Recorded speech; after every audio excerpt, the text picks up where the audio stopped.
ओम श्री विष्णवे नमः। हरे कृष्णा। आप सभी का दिन शुभ और मंगलमय हो। आज दिनांक है 5 अप्रैल और दिन है रविवार। आज वैशाख मास के कृष्ण पक्ष की चतुर्थी तिथि है, जो कि संकष्टी गणेश चतुर्थी के नाम से भी जानी जाती है और विघ्नहर्ता भगवान गणेश जी को समर्पित होती है। तो आज के अध्याय का शुभारंभ करने वाले हैं गणेश भगवान की एक बहुत ही अद्भुत और दिव्य कथा के साथ। आप सब अगर संकष्टी गणेश चतुर्थी की कथा और चौथ माता की कथा सुनना चाहते हो तो कथा हमारे चैनल पर अपलोडेड है, आप उसे जरूर सुनिएगा। प्रेम से बोलिए गणेश जी महाराज की जय। एक बार की बात है, एक भाई और बहन थे। बहन का विवाह हो चुका था और भाई भी अपनी पत्नी के साथ अपने घर में रहा करता था। बहन का नियम था कि वह अपने भाई का चेहरा देखकर ही भोजन किया करती, इसलिए हर रोज वह सुबह उठती और अपने ससुराल में घर का सारा काम जल्दी जल्दी करके अपने भाई का मुंह देखने के लिए उसके घर जाया करती। एक दिन रास्ते में एक पीपल के नीचे गणेश भगवान की मूर्ति रखी हुई थी। उसने भगवान के सामने हाथ जोड़कर कहा कि हे गणपति, मेरे जैसा अमर सुहाग और मेरे जैसा अमर पीहर सबको दीजिए। ऐसा कहकर वह आगे बढ़ जाती। जंगल की झाड़ियों के कांटे उसके पैरों में चुभा करते। एक दिन वह अपने भाई के घर पहुंची तो उदास होकर भाई का मुंह देखकर बैठ गई। तो भाभी ने पूछा, तुम्हारे पैरों में क्या हो गया है? यह सुनकर उसने भाभी को जवाब दिया कि भाभी, रास्ते में जंगल की झाड़ियों के गिरे हुए कांटे मेरे पाँव में चुभ गए हैं। सुनकर लड़की की भाभी ने अपने पति से कहा कि सुनिए, आपकी बहन जब आती है तो रास्ते में झाड़ियों के गिरे हुए कांटे उनके पाँव में चुभ जाते हैं, आप रास्ते को साफ करवा दो। भाई ने तब कुल्हाड़ी लेकर सारी झाड़ियों को काटकर रास्ता साफ कर दिया। सारे कांटे भी हटा दिए। सफाई के कारण भगवान गणेश की मूर्ति का वह स्थान भी वहां से हट गया। अब तो यह देखकर भगवान गुस्सा हो गए और उसके भाई के प्राण हर लिए। लोग अंतिम संस्कार के लिए जब भाई को लेकर जा रहे थे तो उसकी भाभी रोते हुए लोगों से कहने लगी कि थोड़ी देर रुक जाओ, उनकी बहन आने वाली है। वह अपने भाई का मुंह देखे बिना नहीं रह सकती, उसका यह रोज का नियम है। तब लोग कहने लगे, आज तो देख लेगी पर कल कैसे देखेगी। अब उधर रोज की तरह बहन अपने भाई का मुंह देखने के लिए जंगल में निकली। आज उसने देखा कि जंगल में तो सारा रास्ता साफ किया हुआ है। जब वह थोड़ा और आगे बढ़ी तो उसने देखा कि सिद्धि विनायक को भी वहां से हटा दिया गया है।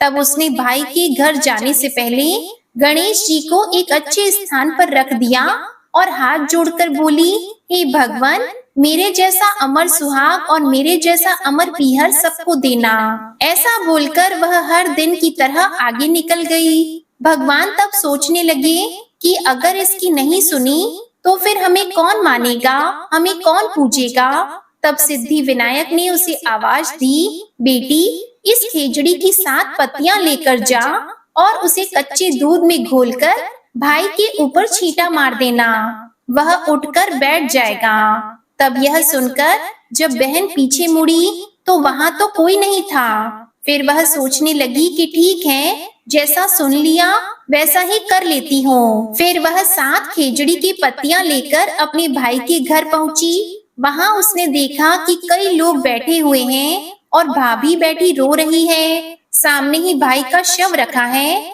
तब उसने पत्तियों को बताए हुए नियम के अनुसार भाई के ऊपर इस्तेमाल किया तो भाई तुरंत उठकर बैठ गया। फिर भाई बहन से बोला कि मुझे बहुत ही गहरी नींद आ गई थी। तब बहन बोली कि ऐसी नींद तो किसी दुश्मन को भी ना आए, और उसने अपनी सारी बात अपने भाई को बता दी। मान्यताओं के अनुसार यह है गणेश भगवान की कहानी, जिसे अखंड सुहाग की इच्छा या मनोवांछित जीवन साथी की प्राप्ति की इच्छा रखने वाले सभी भक्त जनों को अवश्य ही सुननी चाहिए। सभी मिलकर प्रेम से बोलिए विनायक महाराज की जय। अब सुनते हैं दूसरी कहानी, ग्रहों के राजा हमारे प्रत्यक्ष देवता सूर्य देव की कहानी। प्रेम से बोलिए सूर्य नारायण भगवान की जय।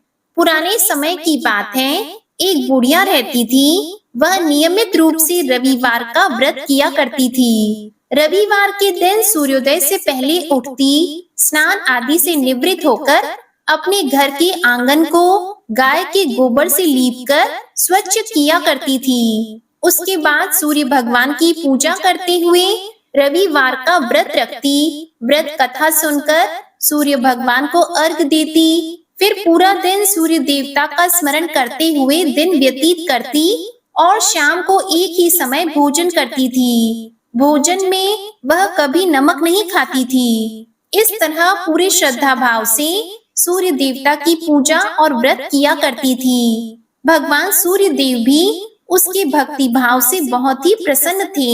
बुढ़िया को किसी भी तरह की कोई चिंता नहीं थी। उसके घर में धन धान्य सब कुछ था, तो उस बुढ़िया को सुखी देखकर उसकी पड़ोसन उससे बहुत ही जलती थी। बुढ़िया की गाय नहीं थी, तो वह बुढ़िया उस पड़ोसन के घर से ही गाय का गोबर लाकर अपने आंगन को लीपा करती थी। तो पड़ोसन ने सोचा कि अगर बुढ़िया को गाय का गोबर ना मिले तो यह आंगन कैसे लीपेगी, और आंगन नहीं लीप पाएगी तो रविवार का व्रत और पूजा पाठ भी कैसे करेगी। मैं ऐसा करती हूँ, शनिवार के दिन शाम को ही गाय को घर के अंदर बांध लूंगी, फिर देखती हूँ कि बुढ़िया गाय का गोबर कहाँ से लाती है। तो पड़ोसन ने जैसा सोचा था वैसा ही किया।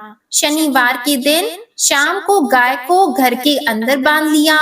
अब दूसरे दिन रविवार को वह बुढ़िया जल्दी उठी, उठकर स्नान किया और फिर गाय का गोबर लेने के लिए घर से बाहर निकली तो देखा कि वहां पर तो पड़ोसन की गाय भी नहीं थी। देखकर बुढ़िया बड़ी ही परेशान हुई। सोचने लगी कि अब मैं क्या करूंगी, आंगन कैसे लीपूंगी। अगर आंगन नहीं लीप सकी तो सूर्य भगवान को भोग कैसे लगाऊंगी। तो इसी तरह सोच विचार करते हुए बुढ़िया ने सारा दिन गुजार दिया। ना आंगन लीप सकी, ना भगवान को भोग लगाया और ना स्वयं भोजन किया। अब सूर्यास्त हो गया। उदास हुई बुढ़िया भूखी प्यासी ही सो गई और रात्रि में सूर्य देव ने उस बुढ़िया को सपने में दर्शन दिए और पूछा कि बूढ़ी माई, आज मुझे भोग नहीं लगाया, क्या कारण है। तो बुढ़िया बड़े ही दीन स्वरों में कहने लगी कि भगवान, आज मुझे गाय का गोबर नहीं मिला तो मैं आंगन भी नहीं लीप सकी, और आंगन नहीं लीप पाने के कारण मैं आपका व्रत और पूजा पाठ भी नहीं कर सकी। हे सूर्य देव, मुझे क्षमा कर दीजिए। तो सूर्य भगवान ने अपनी अनन्य भक्त बुढ़िया की परेशानी का कारण जानकर उसके सारे दुखों को दूर करते हुए कहा कि हे माता, तुम प्रत्येक रविवार को मेरी पूजा और व्रत करती हो, मैं तुमसे बहुत ही प्रसन्न हूँ। तुम्हें मुझसे माफी मांगने की कोई जरूरत नहीं है। मैं तुम्हें ऐसे गाय का आशीर्वाद देता हूँ जिसके आने से तुम्हारा घर धन धान्य से भर जाएगा और तुम्हारी सारी मनोकामनाएं भी पूर्ण होंगी, क्योंकि मैं रविवार के व्रत करने और कथा सुनने वालों की सारी इच्छाएं पूर्ण करता हूँ। तो सपने में ऐसा कहकर सूर्य देवता अंतर ध्यान हो गए। प्रातः काल हुई, बुढ़िया की आंख खुली तो देखा घर के आंगन में बहुत ही सुंदर सी गाय और बछड़ा खड़ा था। यह देखकर वह बहुत ही हैरान हुई, साथ में बहुत ही खुश भी हुई। जल्दी से खड़ी हुई और गाय को आंगन में लाकर बांध दिया। जल्दी से लाकर चारा खिलाया, फिर उसका दूध निकाला तो गाय ने बाल्टी भरकर दूध भी दिया। तभी उसकी पड़ोसन ने देखा कि बुढ़िया के आंगन में तो बहुत ही सुंदर सी गाय और बछड़ा बंधा हुआ है, तो वह तो और भी अधिक जलने लगी कि पता नहीं यह बुढ़िया कहाँ से लेकर आई है। तभी पड़ोसन ने देखा कि गाय ने तो सोने का गोबर भी किया है। तो सोने का गोबर देखकर तो पड़ोसन की आंखें तो फटी की फटी रह गई। अब पड़ोसन देखने लगी, बुढ़िया कहीं दिखाई नहीं दी, तो वह जल्दी से अपने घर गई और अपनी गाय का गोबर उठाया और पड़ोसन के घर जाकर उस गोबर को रख आई और सोने का गोबर अपने घर ले आई। अब वह रोजाना ऐसा ही करने लगी। तो कुछ ही दिनों में पड़ोसन तो धनवान हो गई। गाय प्रतिदिन सूर्योदय से पूर्व जो गोबर करती वह सोने का किया करती थी और बुढ़िया के उठने से पहले ही पड़ोसन उस गोबर को उठाकर ले जाती थी, लेकिन बुढ़िया को सोने के गोबर के बारे में तो कुछ भी पता नहीं था। वह तो पहले की तरह ही पूरी श्रद्धा भाव से रविवार के दिन भगवान सूर्यदेव का व्रत करती, कथा सुनती और घर के आंगन को गाय के गोबर से लीपकर स्वच्छ करती थी। लेकिन सूर्य भगवान को जब पड़ोसन की चालाकी का पता चला तो उन्होंने सोचा कि यह तो सही नहीं है, मुझे कुछ ना कुछ करना होगा। तो शनिवार के दिन सूर्य देव ने जोर की आंधी चलाई। तो आंधी का प्रकोप देखकर बुढ़िया ने सोचा कि बछड़ा अभी छोटा है, ऐसा करती हूँ गाय और बछड़े को कमरे के अंदर बांध देती हूँ। तो बुढ़िया ने गाय और बछड़े को अपने कमरे में बांध लिया और फिर सो गई। सुबह उठकर देखा कि गाय ने सोने का गोबर किया है, तो उसे देखकर बहुत ही आश्चर्य हुआ और सोचने लगी कि गाय रोजाना तो सोने का गोबर नहीं करती। फिर उसे समझ में आ गया कि जरूर गोबर तो सोने का करती है, लेकिन पड़ोसन उठाकर ले जाती होगी, तभी तो गाय मेरे घर पर आई है और धनवान वह हो गई है। अब बूढ़ी माई गाय को रोजाना अपने घर के अंदर बांधने लगी। अब पड़ोसन को सोने का गोबर नहीं मिलता। अब बुढ़िया तो थोड़े से ही दिनों में धनवान हो गई और परदेश गया हुआ बुढ़िया का बेटा भी वापस आ गया। तो अपने बेटे को वापस आया देखकर बुढ़िया माई भी बहुत खुश हुई, सूर्य भगवान का धन्यवाद करने लगी और अपने बेटे को सूर्य देव के चमत्कार के बारे में बताया। तो जानकर उसका बेटा भी बहुत खुश हुआ। फिर उसके बेटे ने बहुत ही सुंदर सा मकान बना लिया और उसमें माँ बेटे बहुत ही खुशी खुशी रहने लगे। थोड़े दिनों बाद बुढ़िया ने अपने बेटे का विवाह भी कर दिया। अब इतनी खुशी देखकर उसके पड़ोसन तो और भी ज्यादा जल भुन गई। वह सोचने लगी कि किसी तरह बुढ़िया को परेशान करूं जिससे उसकी सारी खुशियां खत्म हो जाए। मैं इसे सुखी नहीं देख सकती। तो उसने सोचते सोचते अपने पति को समझा बुझाकर उस नगर के राजा के पास भेज दिया। तो उसका पति राजा के पास गया और कहने लगा कि महाराज, हमारे पड़ोस में एक बुढ़िया रहती है, उसके पास एक चमत्कारी गाय है। वह रोजाना सूर्योदय होने से पहले सोने का गोबर करती है।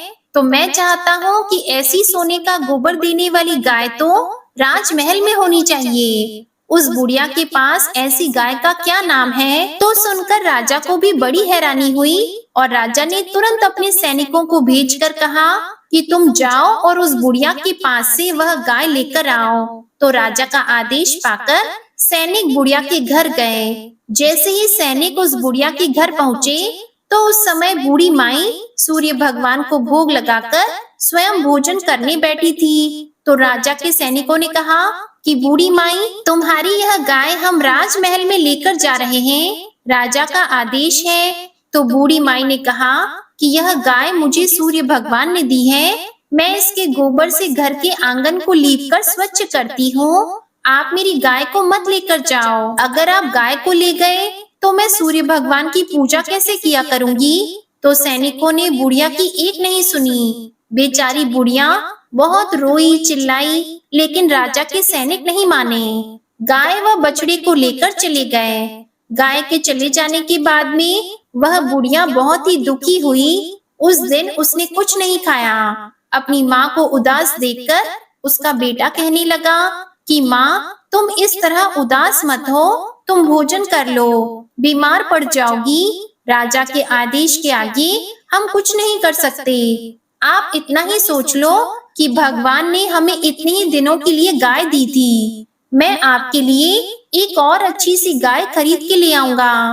पर बुढ़िया माई कहने लगी कि वह गाय तो मेरे भगवान ने मुझे दी थी। इस तरह कहकर वह रोने लगी और रोते रोते भूखी प्यासी ही सो गई। सारी रात सूर्य भगवान से गाय और बछड़े को लौटाने के लिए वह बुढ़िया प्रार्थना करती रही। उधर राजा गाय को देखकर बहुत ही खुश हुआ और एक सुंदर से कमरे के अंदर गाय को बंधवा दिया और सोचने लगा कि अब तो मैं मालामाल हो जाऊंगा। यह सोचते हुए राजा सो गया, परंतु खुशी के मारे नींद नहीं आ रही थी। सुबह हुई तो उठते ही राजा जल्दी से अपने कक्ष से बाहर निकले, यह सोचते हुए कि जाकर देखता हूँ कि गाय के सोने का गोबर कैसा है। तो जैसे ही अपने कमरे का दरवाजा खोला तो बहुत ही बुरी तरह से दुर्गंध आ रही थी। राजा की समझ में नहीं आ रहा था कि यह सब कुछ क्या हो रहा है। तो राजा ने बाहर निकलकर गाय के कमरे की ओर देखा तो बाहर तक लीद पसरी हुई पड़ी थी और सारा राजमहल दुर्गंध से भर गया था।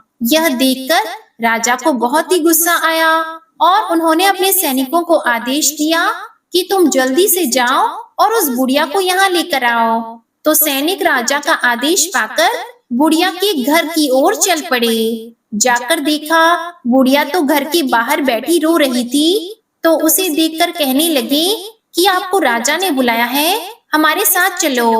तो वह बुढ़िया उन सैनिकों के साथ चल पड़ी। जैसे ही राज दरबार में पहुंची तो हाथ जोड़कर राजा को प्रणाम किया और आंसू बहाती रही। तो राजा ने पूछा कि हे बुढ़िया, मैंने तो सुना था कि यह गाय तुम्हारे घर सोने का गोबर किया करती थी, क्या तुम जादू टोना तो नहीं करती हो? तो वह बुढ़िया कहने लगी कि नहीं महाराज, मैं ऐसा कुछ नहीं करती हूँ। मैं तो सूर्य देव का व्रत रखती हूँ और उन्हीं की पूजा पाठ करती हूँ। मेरे पास गाय नहीं थी तो मैं पड़ोसन की गाय का गोबर ले जाकर अपने घर का आंगन लीपती थी और फिर सूर्य देव की पूजा करती थी। लेकिन पड़ोसन ने अपनी गाय का गोबर मुझे नहीं ले जाने दिया, तो मैं एक रविवार के दिन सूर्य भगवान की पूजा नहीं कर सकी। फिर सूर्य भगवान ने प्रसन्न होकर यह गाय मुझे उपहार में दी है। हाँ महाराज, मेरे यहाँ यह सूर्योदय होने से पहले का गोबर सोने का करती है।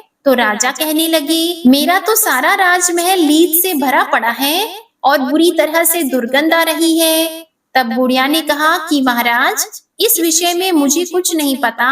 मैंने आपसे जो कुछ कहा है वह सब कुछ सच है। तो राजा को समझ में आ गया कि यह सब सूर्य देव का प्रकोप है। फिर राजा ने सैनिकों को भेजकर बुढ़िया की पड़ोसन और उसके पति को बुलाया। फिर उन दोनों को उनकी दुष्टता के लिए दंड दिया और बुढ़िया माई से अपनी गलती के लिए क्षमा मांगी। फिर गाय और बछड़ी के साथ बूढ़ी माई को खूब सारा धन देकर विदा किया। फिर राजा ने पूरे राज्य में घोषणा करवाई कि सारे स्त्री पुरुष रविवार का व्रत किया करें। रविवार का व्रत करने से सभी लोगों के घर धन धान्य से भर गए। चारों ओर खुशहाली छा गई। सभी लोगों के शारीरिक कष्ट दूर हो गए। राज्य में सारे स्त्री पुरुष सुख पूर्वक जीवन यापन करने लगे। प्रेम से बोलिए सूर्य भगवान की जय। अब सुनिए आज का वैशाख मास महात्म्य का अध्याय।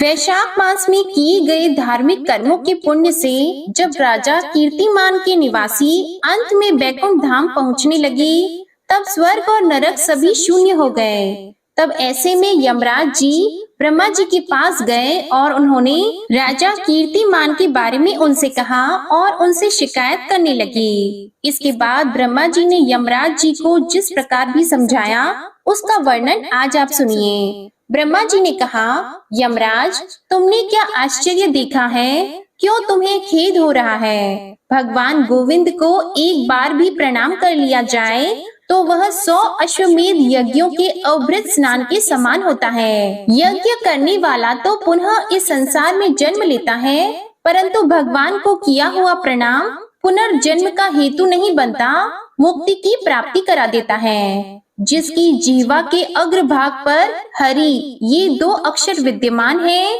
उसको कुरुक्षेत्र तीर्थ के सेवन अथवा सरस्वती नदी के जल में स्नान करने से क्या लेना है? जो मृत्यु काल में भगवान विष्णु का स्मरण करता है, वह अभक्ष्य भक्षण आदि से प्राप्त हुई पाप राशि का परित्याग करके भगवान विष्णु की सायुज्य को पाता है, क्योंकि भगवान विष्णु को अपना स्मरण बहुत ही प्रिय है। यमराज, इसी प्रकार वैशाख नामक मास भी भगवान विष्णु को प्रिय है, जिसके धर्म को सुनने मात्र से मनुष्य सब पापों से मुक्त हो जाता है। उसके अनुष्ठान में तत्पर रहने वाला मनुष्य यदि मुक्ति को प्राप्त हो तो उसके लिए क्या कहना है। वैशाख मास में भगवान पुरुषोत्तम के नाम और यश का गान किया जाता है, जिससे भगवान बहुत प्रसन्न होते हैं। पुरुषोत्तम श्री हरि संपूर्ण जगत के स्वामी और हमारे जनक हैं। यह राजा कीर्तिमान वैशाख मास में उन्हीं भगवान के प्रिय धर्मों का अनुष्ठान करता है,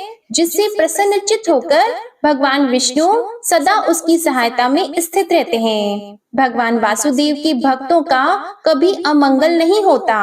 उन्हें जन्म, मृत्यु, जरा और व्याधि का भय भी नहीं प्राप्त होता।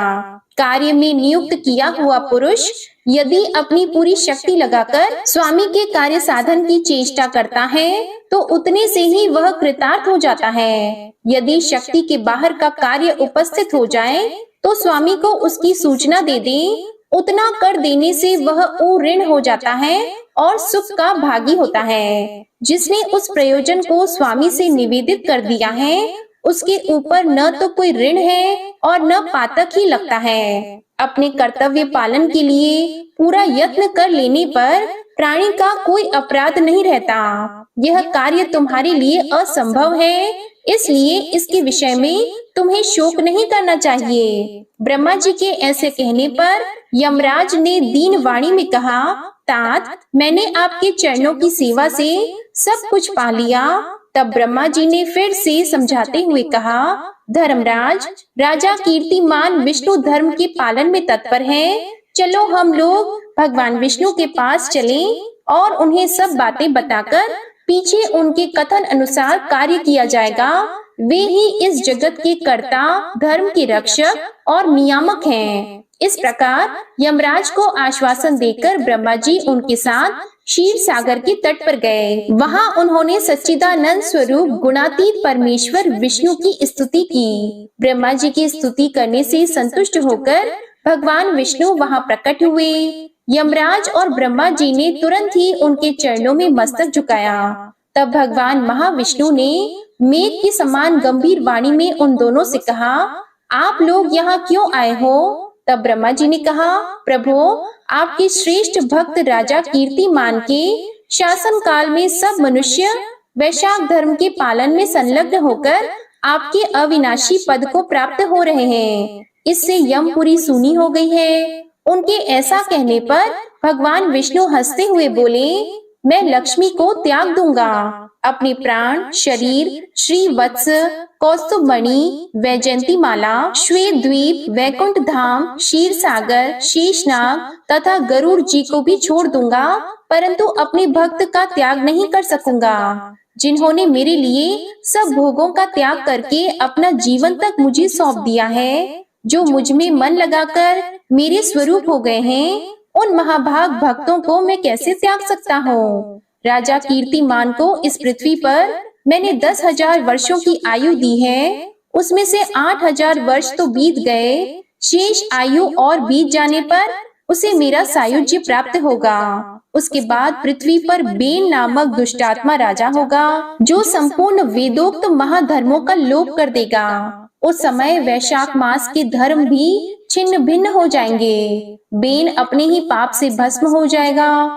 इसके बाद मैं पृथु होकर पुनः सब धर्मों का प्रचार करूंगा। उस समय लोगों में वैशाख मास के धर्म को भी प्रसिद्ध करूंगा और सहस्त्रों मनुष्यों में कोई ऐसा होता है जो मुझ में अपने मन प्राण अर्पित करके अपना सर्वस्व मुझे समर्पित कर दे और मेरा भक्त हो जाए। जो ऐसा होता है वही मेरे धर्मों का प्रचार करता है। इस वैशाख मास में से भी मैं वैशाख धर्म में तत्पर रहने वाले महात्मा पुरुषों तथा राजा के द्वारा समय अनुसार तुम्हारे लिए भाग दिलाऊंगा। लोक में जो कोई भी वैशाख मास का व्रत करेंगे, वे तुम्हें भाग देने वाले होंगे। उनके वैशाख मास में बताए हुए महाधर्म के पालन में तुम कभी विघ्न न उपस्थित करना। यमराज को इस प्रकार आश्वासन देकर भगवान विष्णु वहीं अंतर ध्यान हो गए। ब्रह्मा जी भी अपने सेवकों के साथ सत्य लोक को चले गए। उनके बाद यमराज भी अपनी पुरी को पधारे।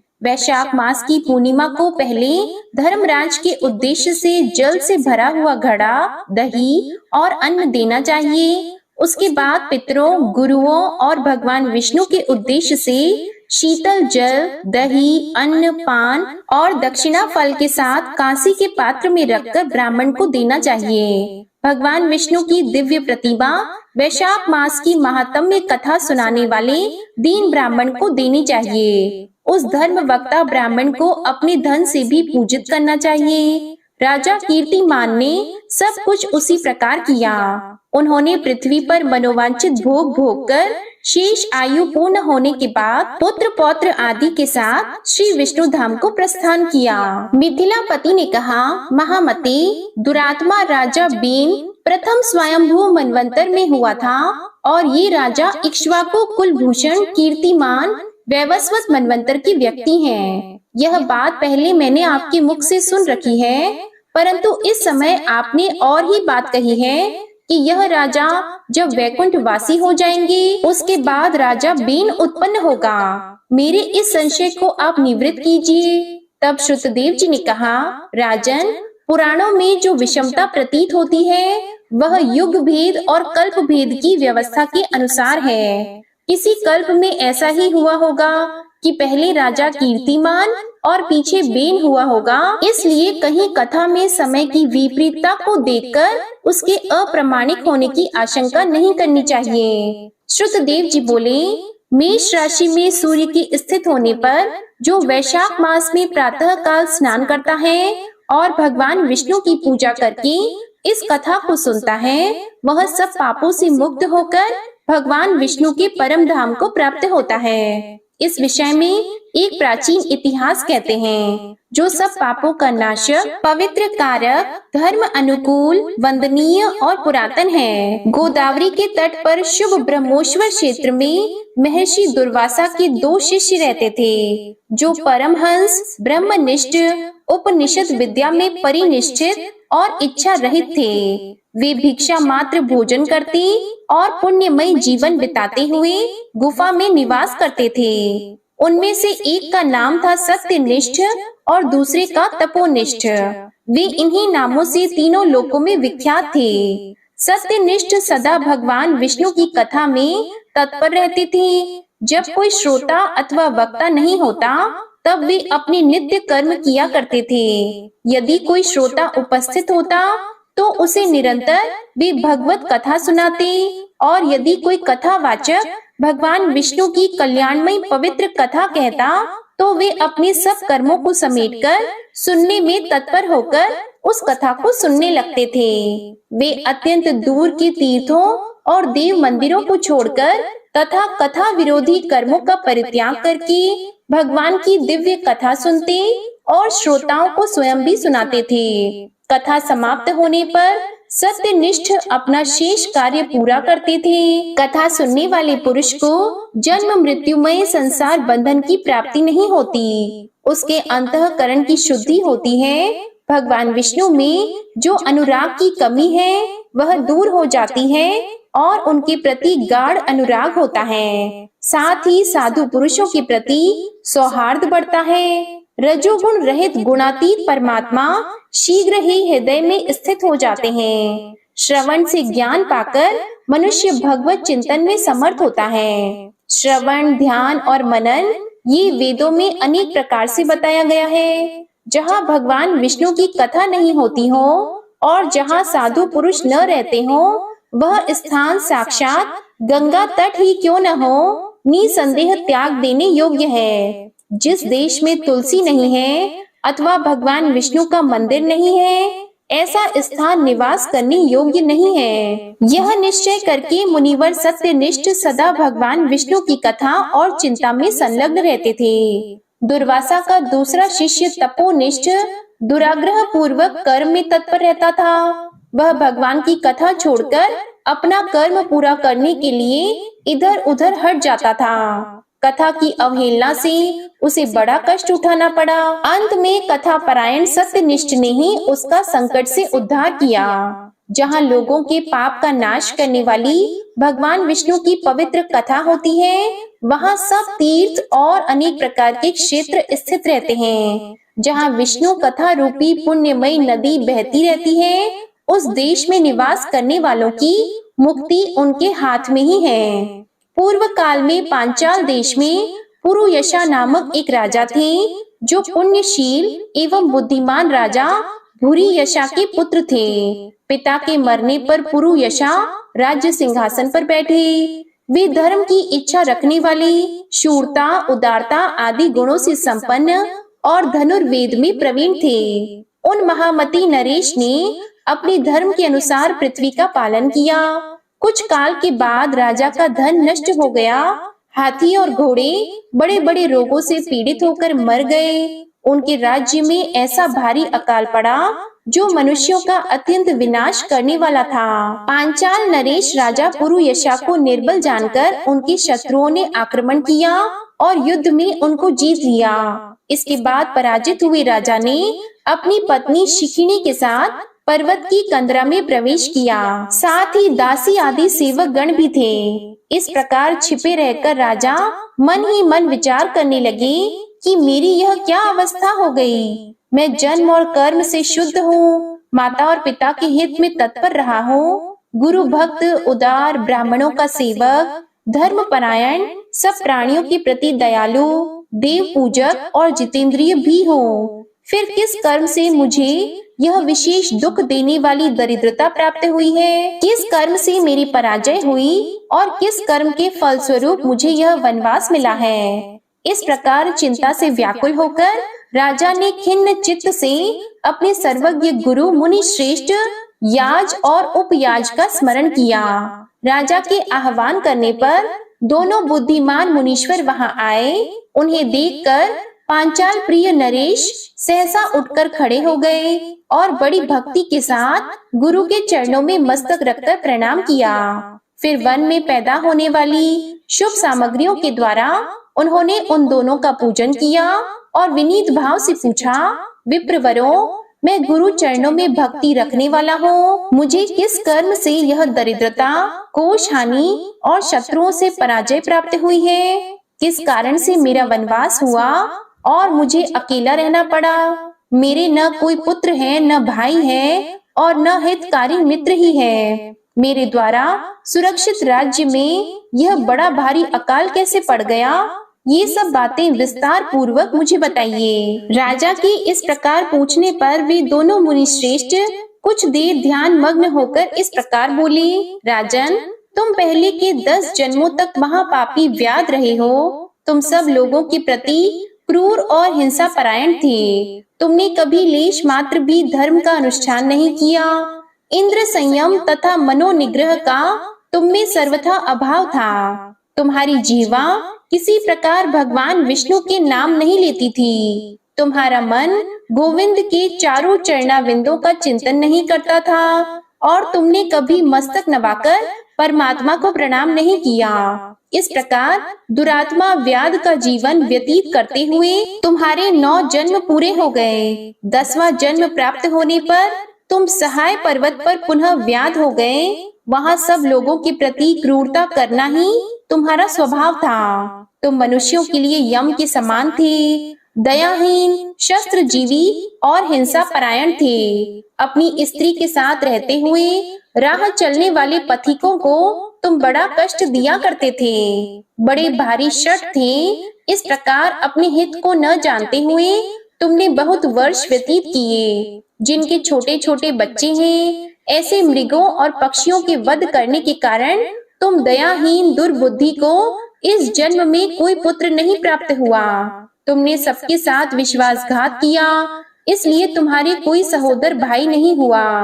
मार्ग में सबको पीड़ा देते रहे, इसलिए इस जन्म में तुम मित्र रहित हो। साधु पुरुषों के तिरस्कार से शत्रुओं द्वारा तुम्हारी पराजय हुई है। कभी दान न देने के दोष से तुम्हारे घर में दरिद्रता प्राप्त हुई है। तुमने दूसरों को सदा उद्योग में डाला, इसलिए तुम्हें दुस्सह वनवास मिला। सबके अप्रिय होने के कारण तुम्हें असहाय दुख मिला है। तुम्हारे क्रूर कर्मों के फल से ही इस जन्म में मिला हुआ राज्य भी छिन गया है। वैशाख मास की गर्मी में तुमने स्वार्थवश एक दिन एक ऋषि को दूर से तालाब बता दिया था और हवा के लिए पलाश का एक सूखा पत्ता दे दिया था। बस जीवन में इस एक ही पुण्य के कारण तुम्हारा यह जन्म परम पवित्र राजवंश में हुआ है। अब यदि तुम सुख, राज्य, धन धान्य आदि संपत्ति, स्वर्ग और मोक्ष चाहते हो अथवा सायुज्य एवं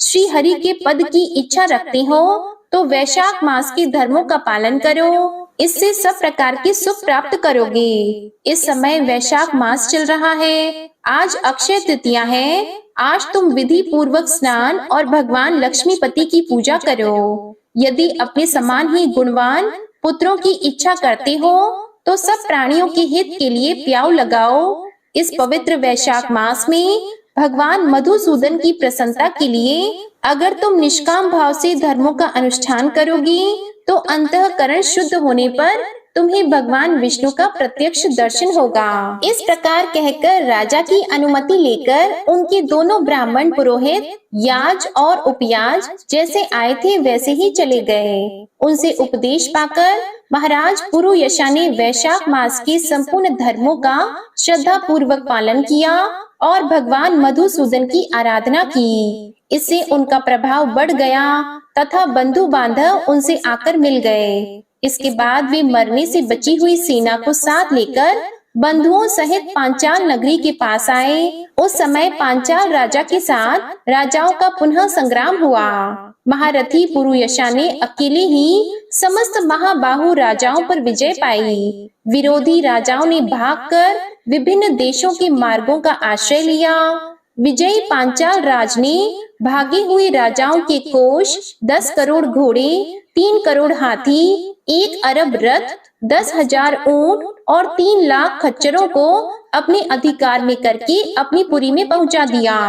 वैशाख धर्म के महात्म्य से सब राजा भग्न मनोरथ होकर पुरुयशा को कर देने वाले हो गए और पांचाल देश में अनुपम सुकाल आ गया। भगवान विष्णु की प्रसन्नता से इस धरती पर उनका एक छत्र राज्य हुआ और गुरुता, उदारता आदि गुणों से युक्त उनके 5 पुत्र हुए जो धृष्ट कीर्ति, धृष्ट केतु, धृष्ट द्युमन, विजय और चित्रकेतु के नाम से प्रसिद्ध थे। धर्म पूर्वक प्रतिपालित होकर समस्त प्रजा राजा के प्रति अनुरक्त हो गई। इससे उसी क्षण उन्हें वैशाख मास के प्रभाव का निश्चय हो गया। तब से पांचाल राज भगवान विष्णु की प्रसन्नता के लिए वैशाख मास के धर्मों का निष्काम भाव से बराबर पालन करने लगे। उनके इस धर्म से संतुष्ट होकर भगवान विष्णु ने अक्षय तृतीया के दिन उन्हें प्रत्यक्ष दर्शन दिया। जय श्री कृष्णा। आज की कथा यहीं समाप्त हुई। अगले अध्याय में आप जानेंगे राजा पुरुयशा को भगवान का दर्शन, उनके द्वारा भगवत स्तुति और भगवान के वरदान से राजा की सायुज्य मुक्ति का वर्णन। अब सुनिए वैशाख मास में सुनी जाने वाली बड़ पीपल सींचने की कथा। किसी नगर में एक राजा रहा करते थे। राजा की 2 रानियां थी। राजा की एक मुंह बोली बहन भी थी जो उन्हीं के पास रहा करती थी। राजा अपनी मुंह बोली बहन की सारी बातें मानते थे। राजा की जो बड़ी रानी थी वह बड़ी ही धार्मिक थी। वैशाख के महीने में ब्रह्म मुहूर्त में उठती, स्नान ध्यान के बाद वह बड़ पीपल आकड़े की पूजा करती थी। छोटी रानी अपनी ननद की चापलूसी किया करती थी क्योंकि वह सोचती थी कि राजा अपनी मुंह बोली बहन की सारी बातें मानते हैं और मैं भी इनकी बहन को खुश रखूंगी तो राजा मुझसे अधिक प्रेम करेंगे। इसी कारण जब वैशाख का महीना आया तो बड़ी रानी बड़ पीपल आकड़ा सींचने लगी। इसके लिए उसे महल से बाहर जाना पड़ता था। छोटी रानी यह सब देखकर ननद के पास गई और बोली कि भाई साहब, बड़ी रानी पता नहीं क्या जादू टोना करती है, दिन भर महल से बाहर रहती है। इस प्रकार वह बहन अपने भाई राजा के पास जाकर बोली कि भाई, बड़ी रानी बड़ पीपल और आकड़े की पूजा से जादू टोना करती है। आप सारे बड़ पीपल आकड़े कटवा दो जिससे वह जादू टोना नहीं कर सके। राजा ने अपनी बहन की बात मानकर अपने नौकर को भेजकर नगर के सारे बड़ पीपल कटवा दिए। यह सब बड़ी रानी को पता चला तो उसे बड़ा ही दुख हुआ। समय बीतता गया। जब दोबारा वैशाख का महीना आया तो बड़ी रानी वैशाख रविवार का व्रत करने लगी। उसने चूरमे के लड्डू बनाए।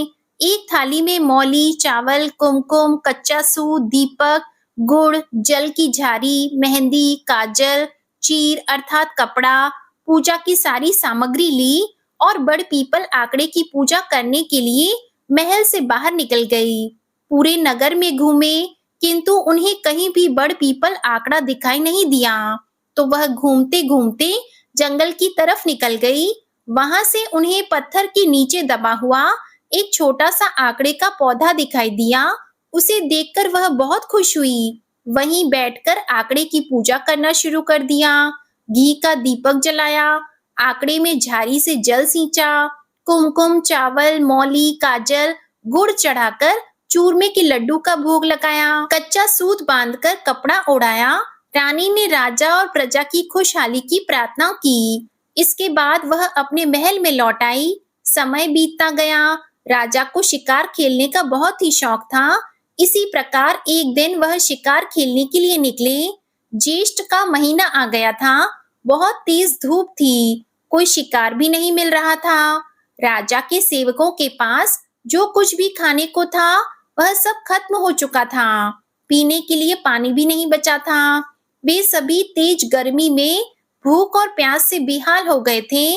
तब राजा ने अपने सिपाहियों को आदेश दिया कि पेड़ पर चढ़कर देखो जरा, आसपास कोई जल का स्रोत तो नहीं। सिपाही ने पेड़ पर चढ़कर देखा तो कुछ दूरी पर उसे पक्षी उड़ते हुए तथा कुछ जानवर आसपास ही घूमते हुए दिखाई दिए।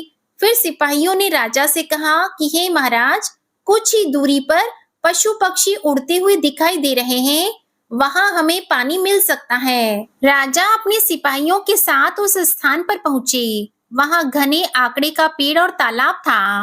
रानी ने जिस आंकड़े में जल सींचा था, भगवान विष्णु की कृपा से वही आंकड़ा घना हो गया था और जल का तालाब बन गया था।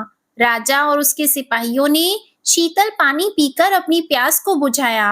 घोड़े को भी पानी पिलाया। फिर राजा ने देखा कि वहां आंकड़े के पेड़ के पास चूरमे के लड्डू पड़े थे। उनको भूख तो लगी हुई थी, इसलिए उन्होंने वह लड्डू खाए और अपनी भूख शांत की। पर चूरमा खत्म ही नहीं हुआ। सबसे बड़ा आश्चर्य हुआ। सबने कहा, किसी की श्रद्धा भक्ति के पुण्य प्रताप से हमें यहाँ भोजन और पानी मिलता है। फिर थोड़ी देर बाद आराम करने के बाद वे सभी महल लौट आए। राजा ने अपनी दोनों रानियों से पूछा कि तुम दोनों में से किसने आंकड़े की पूजा की? तो छोटी रानी ने मना कर दिया। फिर बड़ी रानी ने कहा कि मैं वैशाख के महीने में बड़ पीपल आंकड़े की पूजा करती हूँ, परंतु इस बार आपने बाईसा और छोटी रानी के कहने से सारे बड़ पीपल कटवा दिए थे। मुझे जंगल में छोटा सा आंकड़ा दिखाई दिया था तो मैंने उसकी पूजा की। अब राजा को सद्बुद्धि आ गई और पूरे नगर में ढिंडोरा पिटवा दिया गया कि वैशाख के महीने में सभी श्रद्धालु अपनी श्रद्धा के अनुसार बड़ पीपल आंकड़े में जल सींचे और उनकी पूजा करें। वे सबके दुखों को दूर करेंगे, समृद्धि ऐश्वर्य का आशीर्वाद देंगे और सभी के कष्टों को दूर करेंगे। तो सभी मिलकर प्रेम से बोलिए विष्णु भगवान की जय। अब आप सुनिए विष्णु चालीसा का पाठ। विष्णु सुनिए विनय सेवक की चितलाए, कीरत कुछ वर्णन करो दीजिए ज्ञान बताए। नमो विष्णु भगवान खरारी, कष्ट नशावन अखिल बिहारी। प्रबल जगत में शक्ति तुम्हारी, त्रिभुवन फैल रही उजियारी। सुंदर रूप मनोहर सूरत, सरल स्वभाव मोहनी मूरत। तन पर पीतांबर अति सोहत, बैजंती माला मन मोहत। शंख चक्र कर गदा विराजे, देखत दैत्य असुर दल भाजे। सत्य धर्म मद लोभन गाजे, काम क्रोध मद लोभन छाजे। संत भक्त सज्जन मन रंजन, दनुज असुर दुष्टन दल गंजन। सुख उपजाए कष्ट सब भंजन, दोष मिटाय करत जन सज्जन। पाप काट भव सिंधु उतारण, कष्ट नाश कर भक्त उबारण। करत अनेक अनेक रूप प्रभु धारण, केवल आप भक्ति के कारण। धरणी धेनु बन तुम ही पुकारा, तब तुम रूप राम का धारा। भार उतार असुर दल मारा, रावण आदिक को संहारा। आप वराह रूप बनाया, हिरण्याक्ष को मार गिराया। धर्मस्य तन सिंधु बनाया, 14 रत्नन को निकलाया। अमिलख असुरन द्वंद मचाया, रूप मोहिनी आप दिखाया। देवों को अमृत पान कराया, असुरन को छवि से बहलाया।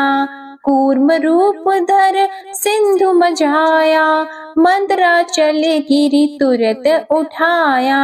शंकर का तुम फंद छुड़ाया, भस्मासुर को रूप दिखाया। वेदन को जब असुर डुबाया, कर प्रबंध उन्हें ढूंढवाया।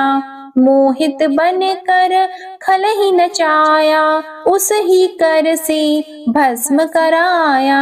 असुर जलंधर अति बलदाई, शंकर से उनकी न लड़ाई। हार पार शिव सकल बनाई, कीन सती से छल खल जाई। सुमिरन कीन तुम्हें शिव रानी, बतलाई सब विपत कहानी। तब तुम बने मुनीश्वर ज्ञानी, वृंदा की सब सुरति भुलानी। देख 3 धनुज शैतानी, वृंदा आए तुम्हें लपटानी। हो स्पर्श धर्म क्षति मानी, हना असुर उर शिव शैतानी। तुमने ध्रुव प्रहलाद उबारे, हिरणाकुश आदिक खल मारे। गणिका और अजामिल तारे, बहुत भक्त भव सिंधु उतारे। हरहु सकल संताप हमारे, कृपा करहु हरि सिरजनहारे। देखहु मैं निज दर्श तुम्हारे, दीप बंधु भक्तन हितकारे। चाहता आपका सेवक दर्शन, करहु दया अपनी मधुसूदन। जानो नहीं योग्य जब पूजन, होय यज्ञ स्तुति अनुमोदन। शील दया संतोष सुलक्षण, विदित नहीं व्रत बोध विलक्षण। करहु आपका किस विधि पूजन, कुमति विलोक होत दुख भीषण।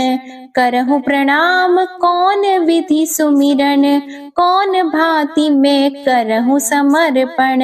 सुर मुनि करत सदा सेवकाई, हर्षित रहत परम गति पाई।